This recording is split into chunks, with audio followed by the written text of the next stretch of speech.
Amigos, estamos de regreso, 7:01 de la mañana. Estas son las mañanas de UCI, mañanas informativas de UCI Noticias, llegando a más peruanos por Viva TV. Y vamos con lo que yo les había adelantado. Estoy en estudio acompañado de Juan José García. Él es director del Instituto Peruano del Cannabis Medicinal. Como ya hemos dicho, también el Poder Ejecutivo publicó el reglamento para la ley del cannabis medicinal y derivados. Bienvenido, gracias por estar en las mañanas informativas. Reinaldo. Empecemos por lo básico. ¿Qué es el cannabis? ¿Cuál es el uso que se le da? Bueno, el cannabis realmente es una planta, es un cultivo que ha formado parte de la vida del ser humano desde hace cientos de años. De hecho, llega a América del Norte hace aproximadamente 300 años, 400 años, en la época antes de la que se independiza Estados Unidos. Los colonos utilizaban eso para utilizar las semillas para alimentos, para hacer telas, para aprovechar las fibras. No tenía ningún componente psicoactivo. Los cannabinoides recién se descubren cuando esta planta llega a California. Con la temperatura y las condiciones climatológicas de California descubrieron que esta planta tenía ciertos efectos que se podían aprovechar de otra manera, y ahí es donde empieza el uso del cannabis de forma medicinal y también de forma recreacional, ¿no? Todo eso se manejó sin ningún tipo de regulación hasta la década del 70. En el 70 Nixon declara la guerra. Digamos que era artesanal. Se vendía en las farmacias. ¿Ah, sí? O sea, el aceite se vendía en las farmacias. Se vendía en las farmacias, uno lo podía cultivar en el patio de su casa y no había un control estricto como hay ahora. Cuando Nixon en el poder le declara la guerra a todas las drogas, mete al cannabis, que es una planta que hemos utilizado siempre, junto con otras drogas duras. Y desde ese punto el cannabis entra como una etapa del oscurantismo. ¿Por qué? Porque como era una sustancia controlada, ya no se podían realizar investigaciones médicas, las cuales estaban empezando a despegar en ese contexto, y hay una etapa de como 40 años o 30 años en donde no se investiga. Y si se realizan investigaciones, siempre fueron para resaltar los efectos negativos de la planta, ¿no? Entonces, recién desde 1999 se empieza a investigar en las universidades y en las clínicas cuáles son los efectos del cannabis, y se descubre que tienen potenciales efectos positivos para la salud. Ya, ¿y cuáles son esos efectos positivos y para qué casos? Porque algo bueno para la salud de manera general uno puede decir, entonces lo consume todo el mundo. Claro. No. Cuando hablamos de cannabis es muy importante entender que existen muchas variedades, y la diferencia entre cada variedad está en los cannabinoides, que son, son unos componentes que tiene esta planta, que son los que determinan qué efecto va a tener. Existen 113 cannabinoides determinados hasta el momento, estamos conociendo y utilizando 2, falta por conocer el resto. Entonces, todo un universo por conocer es que se considera, y los científicos han demostrado que existen muy buenos beneficios para la salud, y ahí es donde nace toda esta industria, ¿no? De acuerdo. ¿Y en qué casos qué enfermedades son los que se tratan a través del cannabis? La evidencia empírica actualmente ha validado que es bueno para cosas simples como dolor crónico, un dolor en la rodilla, un dolor en alguna parte del cuerpo, para tratar ansiedad, depresión, estrés, y también es muy útil y ha demostrado resultados positivos para tratarlo como un medicamento paliativo para los efectos secundarios de una quimioterapia, por ejemplo. Es un anticonvulsionante, sirve para tratar glaucoma. Entonces, hay un abanico de opciones en donde se puede aprovechar este cultivo, pero falta investigación. Como un elemento que complementa un tratamiento X. Hay medicamentos que complementan, y hay otros medicamentos que sí son medicamentos que han pasado por las 4 fases del FDA y que tienen una evidencia científica comprobada. Esos son los medicamentos. El resto son los derivados que tienen un claro potencial beneficioso para la salud, pero no es un tratamiento específico per se, ¿no? Ya, ¿cómo va a ser entonces la comercialización? Porque eso es lo que regula la ley, ¿verdad? Ya se permite, ya no es algo que hay que conseguir en el mercado negro, digamos. ¿Ese es el gran salto? Sí, más o menos. Esto es histórico, o sea, Perú se ha sumado a este movimiento y muchos pacientes se van a ver beneficiados, pero para pasar del punto A sin regulación a pasar al punto B, que ya se vende en las farmacias, hay una serie de hitos que se tienen que alcanzar. El primer punto ahorita es que despegue la industria nacional, o que las empresas obtengan licencia. Los productos que se van a vender en las farmacias, para que puedan industrializarla. Pueden industrializarla o puedan importarlo en caso de que no quieran producir, porque también claro. Ya en otras partes del mundo. Correcto, y hay laboratorios que existen y puedes importar ese tipo de productos, o se puede desarrollar una industria nacional, que es lo que también se está buscando, ¿no?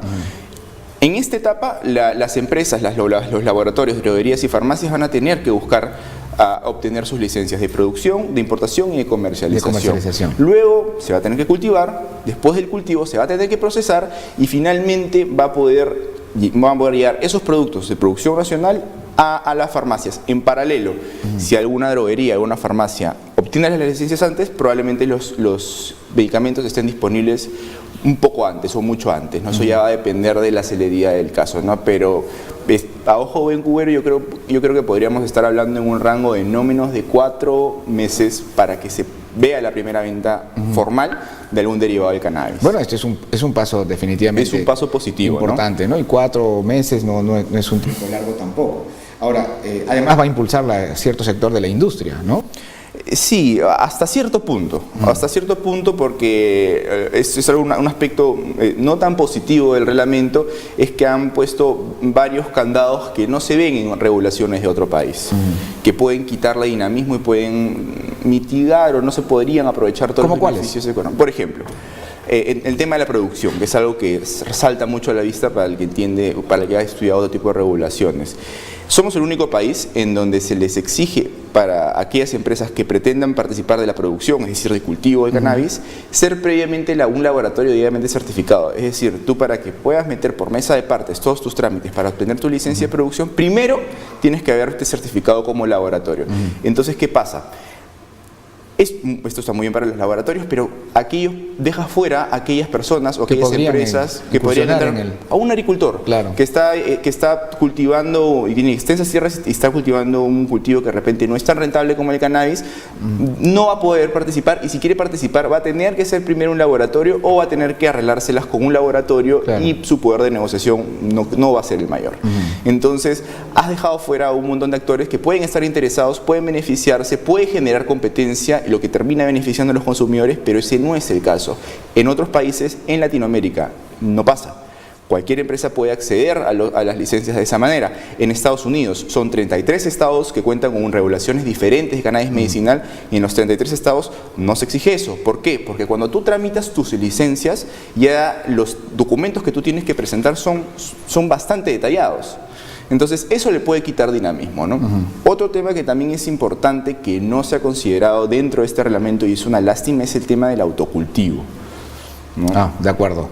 No, eso no es posible, no está permitido, digamos. No, en este momento no, y verdaderamente es una lástima, porque eso ha venido siendo el defogue por el cual los pacientes han adquirido por años, si es que no estamos hablando de décadas, un tratamiento de cannabis que le ha permitido mejorar su condición de vida, autocultivando a un precio asequible.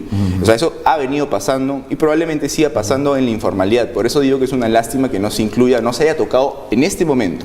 Claro, porque estas restricciones u omisiones pueden ser cambiadas, mejoradas.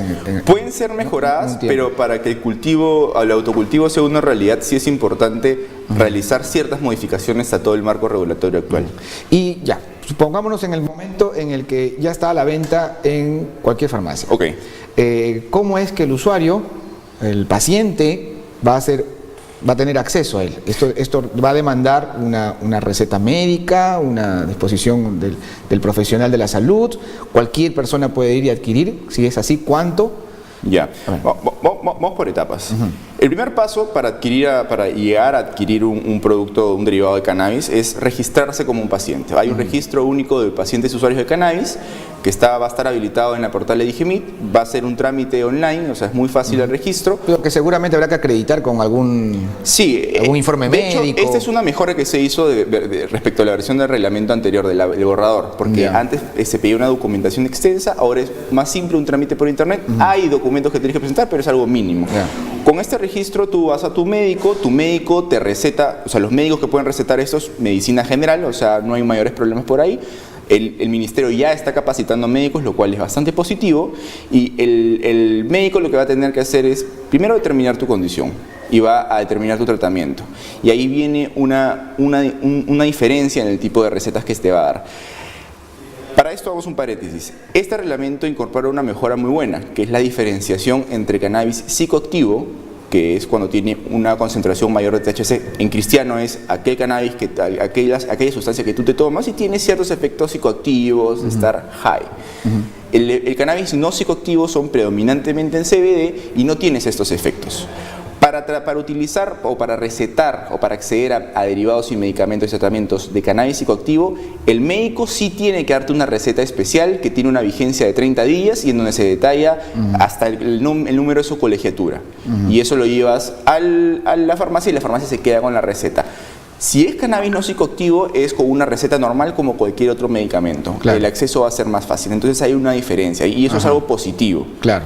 Porque eso evita un uso indebido. Eso evita un uso indebido y también elimina o mitiga cualquier dificultad de acceso a los tratamientos por el tema de la receta. Antes las recetas duraban 3 días, o sea, claro, en lo que las sacabas se ibas y de repente no tenías recetas, ¿no? Entonces, todo ese canal. Primero el registro, luego tu receta y luego te accedes al establecimiento licenciado y compras tu tratamiento. Ahora, una última pregunta que ya nos ganó el tiempo. Decías que los médicos están siendo capacitados por el Ministerio de Salud, porque ¿cuántos los médicos están familiarizados con este producto? ¿Cuánto se ha desarrollado? Mira, en la práctica realmente la comunidad médica y las sociedades médicas que están interesadas en el cannabis vienen realizando diversos eventos, diversos seminarios, conversatorios desde hace años. Entonces ya existe una masa crítica de médicos capacitados para tratar y para recetar derivados de cannabis, ¿no? Ahora el ministerio ha empezado, según lo que he entendido, en la práctica realmente la comunidad médica y las sociedades médicas que están interesadas en el cannabis vienen realizando diversos eventos, diversos seminarios, conversatorios desde hace años. Entonces ya existe una masa crítica de médicos capacitados para tratar y para recetar derivados de cannabis, ¿no? Ahora el ministerio va a empezar